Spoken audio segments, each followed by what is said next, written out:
안녕하세요. 이번 시간에는 수학 공부 방법 중에 다해독이라는 방법이 있죠. 근데 다해독을 해도 실패하는 이유에 대해서 제가 좀 정리를 해드리겠습니다. 그리고 아울러 올바른 다해독이 뭔지도 정리를 해드릴게요. 자, 첫 번째. 다해독을 해서 실패하는 이유 중에 첫 번째는 해설지 독해 능력이 부족한 경우예요. 그러니까 학생이 다해독을 통해서 수학 실력을 좀 높이고 싶으면 다해독이라는 게 결국 복습이잖아요. 복습 및 오답인데 그런 거를 스스로 하기 위해서는 최소한 해설지 독해 능력은 있어야 된다라는 거죠. 물론 이제 자기가 다해독을 하는 과정에서 뭐 매번 질문을 할 수도 있겠죠. 수학 선생님한테 매번 질문을 해서 다해독을 할 수도 있겠지만 대부분 이제 그런 식으로 질문을 하려면 질문량이 적어야 되는데 그러려면 수학 실력이 높아야겠죠. 수학 실력이 낮은 학생들 같은 경우는 모르는 게 굉장히 많기 때문에 그 질문으로 해결할 수가 없어요. 그래서 최소한 해설지 독해 능력은 있어야 된다. 그래서 해설지. 자, 두 번째, 다해독을 하는 경우 중에 가끔 제가 특히 재수생들을 이렇게 바라보면 쉬운 책만 하는 학생들이 있어요. 뭐 가령 기본서 중에서는 개념원리 하고 수능 특강 같은 경우도 한 레벨 1까지 이제 문제가 레벨 1, 레벨 2, 레벨 3가 있으면 레벨 2부터 난이도가 높아지니까 예제, 유제 한 레벨 1 정도. 그리고 기출문제집을 보통 하더라도 이제 3점짜리 혹은 4점짜리 중에 쉬운 거 이런 것들만 여러 번 반복해서 회독하는 경우가 있어요. 그럼 이런 경우는 문과 같은 경우는 이제 이런 식으로 좀 쉬운 책들만 하더라도 운이 정말 좋으면 한 2등급, 아니면 한 3, 4등급 정도는 갈 수 있고 이과 같은 경우는 이런 쉬운 책들만 해서는 한 5, 6등급 정도밖에 안 나오는 경우도 많아요. 그래서 쉬운 책들만 이렇게 다해독을 하게 되면 실제 점수도 그 쉬운 책의 난이도에 해당하는 정도밖에 점수가 나오지 않는다.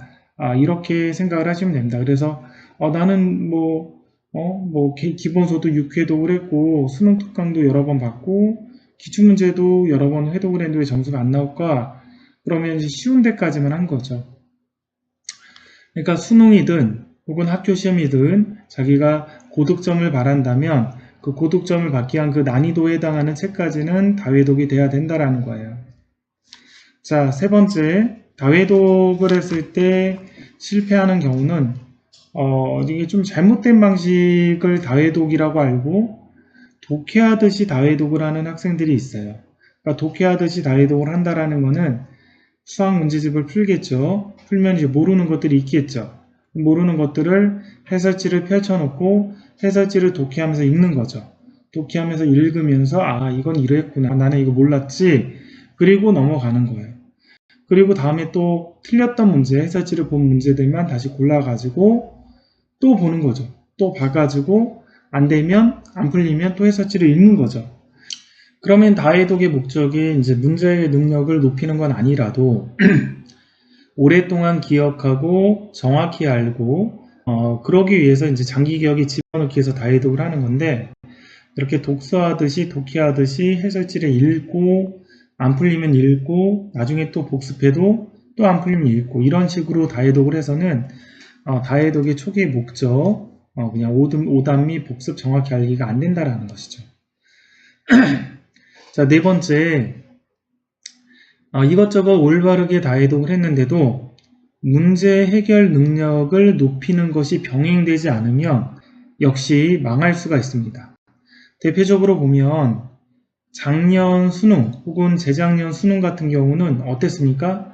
재작년 수능하고 작년 수능은 기존에 우리가 많이 풀어봤던 기출문제집, 수능 기출문제집을 풀어봤을 때 기출문제 유형이랑 다르게 나왔어요. 문제 유형이. 그러면 이제 그래서 학생들 중에 이런 학생들이 굉장히 많아요. 나는 기출문제집만 다해독 6번 팠다. 그런데 문제 유형이 너무나 다르게 나와서 수능을 망했다. 이런 학생들이 많습니다. 그래서 다해독을 정확하게 하더라도 반드시 문제 해결 능력을 병행시킬 수 있는 그런 방법으로 학습을 해줘야 돼요.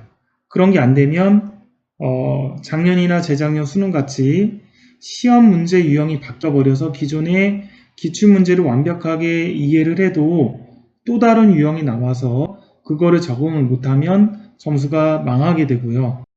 그 다음에 또 하나, 다해독의 어떤 단점인데 역시 문제 해결 능력이 형성이 되는 공부법은 아니다 보니까 만약에 난이도가 갑자기 높은 문제로 문제가 나와버리면 망하게 됩니다. 그러니까 이제 기출 유형 위주로 공부를 했는데 실제 수능 난이도나 내신 난이도가 훨씬 난이도를 높게 냈어요. 그럼 그런 걸 풀 수 있는 문제 해결 능력이 없는 거죠. 그래서 반드시 다회독을 할 때 좀 더 상위권이라면 다회독만 믿지 말고 문제 해결력을 늘릴 수 있는 것들을 병행을 해야 됩니다. 그러기 위해서는 낯선 유형, 그러니까 모의고사든지 아니면 좀 처음 보는 문제들이라든지 이런 낯선 유형의 문제들을 접하면서 문제 해결 능력을 높이는 그런 연습들을 병행을 해야 되고요. 그 다음에 기존의 이제 기출문제 유형 같은 경우도 그냥 풀어보고 안 되면 풀이 보면서 이렇게 푸는 거였지 복습하는 거에서 넘어서서 또 다른 풀이가 있을까? 그러니까 예를 들면 이제 해설지에서 제공하는 풀이가 A라는 풀이라면 이 A라는 풀이 말고 좀 다른 방법으로 접근하는 방법은 없을까? 이런 식으로 좀 고민하면서 본인이 이 문제를 푸는 방법은 못 풀었는데 해설지를 보고 익혔더라도 또 다른 풀이가 없는지 고민하면서 다양하게 문제를 접근하는 그 연습들을 통해서 문제 해결 능력을 높이는 연습들을 해야 됩니다. 자, 그러면 올바른 다회독하는 방법은 뭐가 있나, 어떻게 되는 건지 제가 정확하게 말씀을 드리겠습니다. 자, 다회독은 어떻게 하는 것이냐라고 하면 일단 문제집을 풀겠죠. 개념을 읽고 문제집을 풉니다. 그러면 문제를 내가 30문제를 풀겠죠. 이 30문제를 풀면 첫 번째 문제집에다는 답을 표시하면 안 좋아요. 그래서 답을 표시하면 다음에 풀 때 답이 있는 것 때문에 정확한 다해독이 되지 않으니까 일단 가급적이면 문제집에다는 답을 표시하지 않고요. 그리고 따로 노트를 만들어서 그 노트에다가 문제를 풀고 답을 풀이하는 거죠. 그러니까 문제집 그리고 노트, 수학노트 그리고 연습장 이 세 권을 준비를 해가지고 연습장에다는 굉장히 자유롭게 문제를 푸세요. 자유롭게 문제를 풀고 그 다음에 문제를 풀어서 답이 나왔으면 문제 노트에다가 페이지하고 문제 번호하고 정답을 이렇게 쓰세요. 이렇게 쓰고 그 다음 문제집에다는 내가 맞았는지 틀렸는지만 표시를 하는 거죠. 맞았으면 동그라미를 치고 틀렸으면 이렇게 슬래시를 쳐주면 되겠죠. 자, 이게 1단계입니다. 자, 이렇게 1단계를 해서 맞았는지 틀렸는지까지 이렇게 채점까지 끝났으니 바로 오답을 해보고 오답을 해서 틀렸던 문제들 중에 맞은 문제, 바로 풀리는 문제들이 있잖아요. 틀렸는데 내가 풀어보니까 개념을 하나 놓쳤거나 문제를 잘못 읽었거나 계산 실수를 했거나 그래서 바로 풀렸어요. 바로 풀려서 특별하게 오답이나 복습을 할 필요가 없어요. 그런 문제들 같은 경우는 이제 세모를 칩니다. 바로 풀리는 것들은. 그러면 이제 안 풀리는 문제들이 남아있을 거 아니에요? 이 안 풀리는 문제들은 이제 해설을 봐야겠죠. 그러면 여기서 하루 이상 딜레이를 합니다. 해설을 보는 시점을 하루 이상 딜레이를 하세요. 자, 그래서 하루 이상 딜레이를 하는 이유는 내가 그거가 왜 틀렸는지에 대한 기억을 나의 뇌에서 사라지게 하고 해설지를 보는 거예요. 그래서 내가 모르는 문제가 있으면 해설지나 혹은 누구한테 질문해서 도움받는다라는 것을 나의 뇌한테 알려주지 않는 방식이죠. 나의 뇌가 누군가 도와준다라는 걸 깨닫게 되면 계속 어려운 문제가 있고 틀린 문제가 있으면 안 풀려고 그래요. 계속 질문하려고 하고 계속 해설지를 보려고 하죠. 그래서 나의 뇌를 최소한 조금이라도 속이기 위해서 하루 이상 딜레이를 한 다음에 해설을 봅니다. 자, 여기서 해설을 볼 때 주의할 점이 있는데 해설을 볼 때는 어떻게 보는 거냐면 맞은 문제하고 틀린 문제의 모든 문제를 다 보는 거예요, 해설을.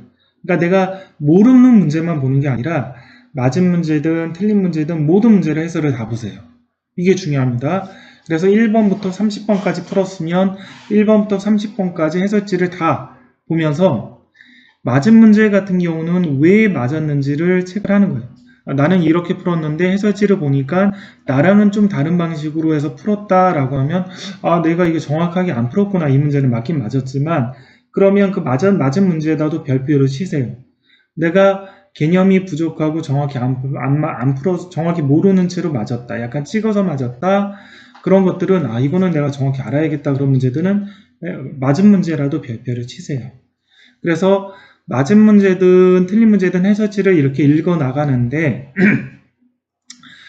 주의할 게 뭐냐면 맞은 문제와 내가 계산 실수나 그래서 단순하게 고친 문제들은 편하게 해설지를 보면서 내가 푼 풀이와 혹은 다른 풀이가 있는지 없는지 검토를 하고 검토를 한 결과 이거는 꼭 오답을 해야겠다라고 하면 맞은 문제 혹은 계산 실수한 문제라도 꼭 별표를 하나 쳐놓고요.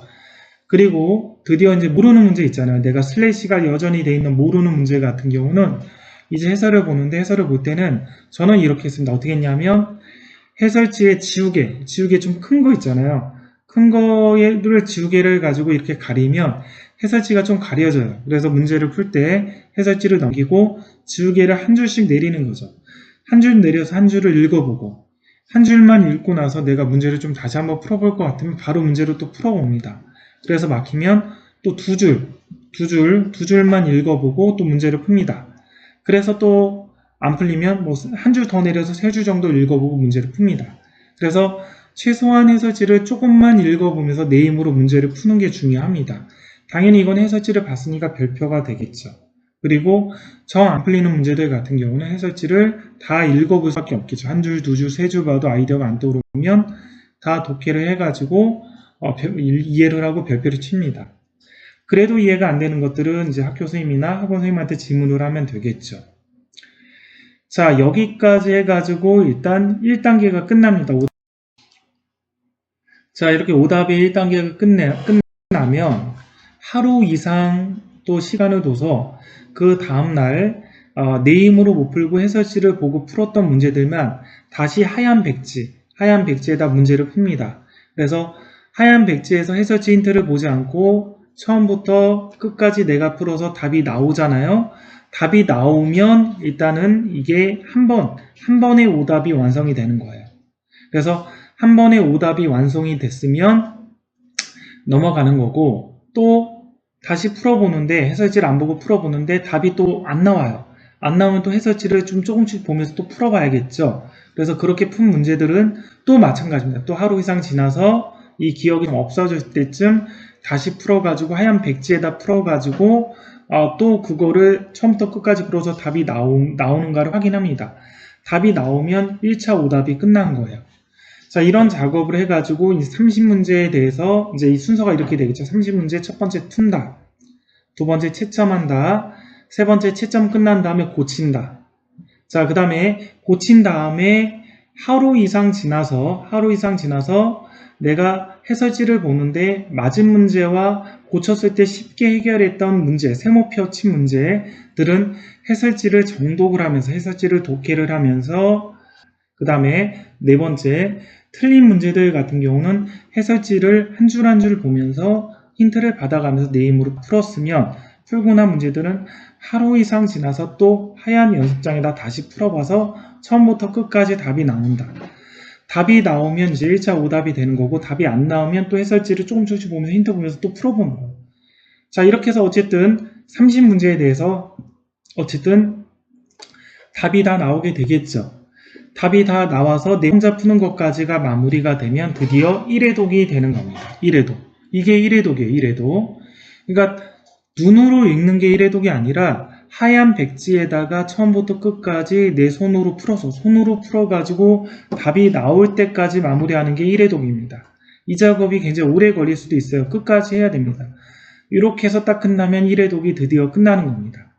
1회독이 끝나고 나서는 이제는 2회독에 들어가겠죠. 그래서 2회독은 그 문제집을 뭐 한 권 다 끝냈다라고 했을 때 다시 풀겠다라고 하면 이제 문제집을 탁 피면 문제집에 풀이는 없고 이제 뭐 동그라미, 뭐 세모, 별표 이런 것들만 있겠죠. 맞은 것들 중에서도 별표가 있을 수가 있겠죠. 정확히 안 풀었거나 해설지의 방법이 괜찮은 것들은 별표가 있을 거예요. 그러면 그런 것들만 또 다시 푸는 거예요. 그런 것들만 별표들만 또 다시 풉니다. 또 다시 풀어서 맞으면 이제 동그라미 한 방에 맞으면 동그라미를 쳐줍니다. 동그라미 쳐주고요. 또 풀어봤는데 안 풀리면 별표를 하나 더 쳐줍니다. 별표가 2개가 되겠죠. 그럼 또 안 풀린 문제들은 똑같이 반복합니다. 또 해설지를 보면서 한 줄, 2줄 보면서 문제를 풀어나가고요. 그 다음에 하루 이상 지나서 하얀 백지에다 또 푸는 거죠. 또 풀어가지고 이게 풀리면 드디어 2회독이 되는 거고, 또 안 풀리면 해설지 보고 해설지를 좀 한 줄, 2줄 보면서 좀 풀어나갔다가 또 하루 이상 지나서 또 다시 처음부터 끝까지 흰 백지에다 풀어가지고 마무리를 하는 겁니다. 그러면 그렇게 해가지고 한 방에 풀리면 동그라미, 안 되면 별표가 2개, 이제 별표 2개짜리는 있겠죠. 그렇게 해서 2회독이 마무리가 되면 3회독을 나중에 뭐 내가 또 내신 대비다 혹은 수능을 보기 전이다 혹은 6월 평가원 보기 전이다 다시 한번 회독하겠다 그러면 별표 2개짜리만 똑같은 행동으로 반복하는 것이죠. 자, 이렇게 하다 보면 어느 순간 계속 이렇게 다해독을 하다 보면 이런 별표들이 없어지는 상태가 있어요. 그러니까 한 방에 풀리는 거죠. 나중에 이제 시간이 충분히 지나서 풀어서 그 풀이가 머릿속에 기억이 안 나는데 한 방에 풀리는 상태가 있습니다. 그러면 그 책에 대해서 드디어 이제 완벽하게 회독이 끝난 거죠. 자, 근데 이렇게 완벽하게 회독이 끝나더라도 한 번 틀린 문제들은 이런 완벽한 회독을 거쳐도 내가 막상 그거랑 똑같은 문제가 시험에 나왔을 때 내가 맞출 확률이 50%밖에 안 돼요. 그러니까 이렇게 회독이라는 거, 내 힘으로 못 푼 문제를 이렇게 완벽하게 오답해가지고 내 머릿속에 집어넣는 이러한 행위들을 하더라도 한 번 처음에 못 푼 문제들은 다음에 시험이 나오게 되면 내가 맞출 확률이 50%밖에 안 된다라고 생각을 하시면 돼요. 그래서 사실은 다해독도 굉장히 중요하긴 하지만 다해독을 하기 전에 좀 안 풀리는 문제들을 최소화시켜서 내 힘으로 풀어나가는 게 굉장히 중요하겠죠. 자, 여기